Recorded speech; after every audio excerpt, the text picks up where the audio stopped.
પ્રભુ ઈશુના ગૌરવી નામમાં આજના નવા દિવસની ભેટને માટે પ્રભુનો આભાર. પ્રભુની સ્તુતિ કરીએ છીએ કે જાન્યુઆરી માસ એ 12 માસનો પ્રથમ મહિનો ગણાય. પ્રથમ મહિનો એટલે ખ્રિસ્તમાં જે નવી આશા, ખ્રિસ્તમાં નવી એક તક અને નવા એક વિઝન તરફ, દર્શન તરફ આપણે આગળ વધી રહ્યા છીએ.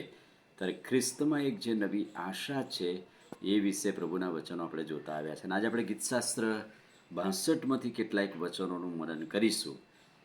ગીત કરતા કહે છે કે મારા આત્મા શાંતિથી ઈશ્વરની વાટ જુએ છે. કેમ કે એક નવી આશા એ ઈશ્વરના આત્મામાં છે, કે જેથી કરીને કહે છે કે મારો આત્મા શાંતિથી ઈશ્વરની વાટ જુએ છે.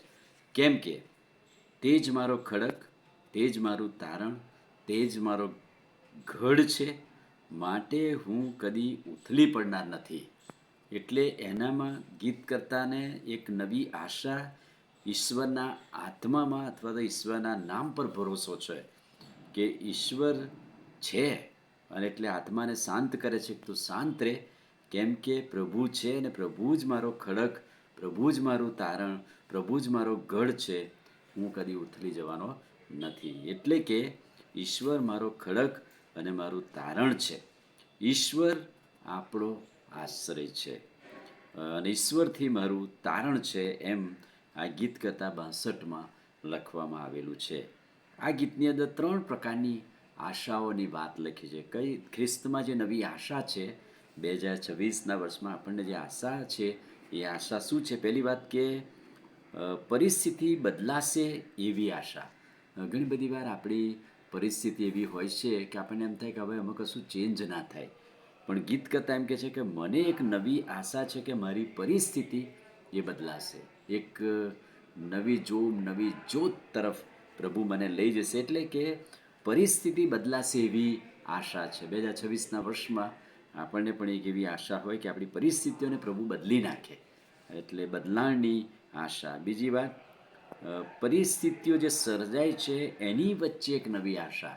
એટલે કે જે પરિસ્થિતિઓ, જે બનાવો બને છે એ બનાવોની વચ્ચે એક નવી આશા બંધાયેલી છે, એમ ગીત કરતા કહે છે. અને ત્રીજી વાત, નિરાશાથી પર એવી આશા. નિરાશાઓ છે, હતાશાઓ છે, પણ એનાથી પર એક આશા છે. અને ગીતશાસ્ત્ર 62નું 11મું વચન અંત ભાગમાં ગીત કરતા શું કહે છે?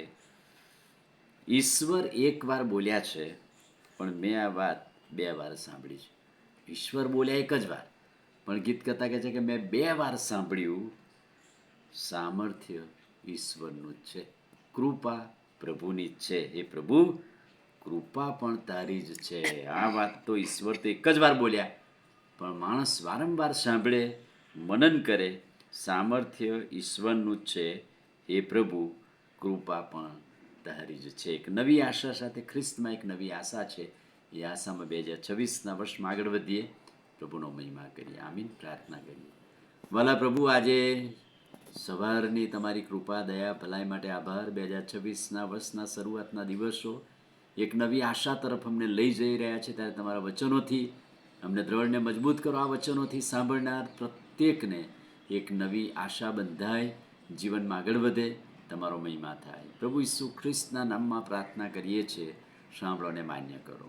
આમીન. God bless you.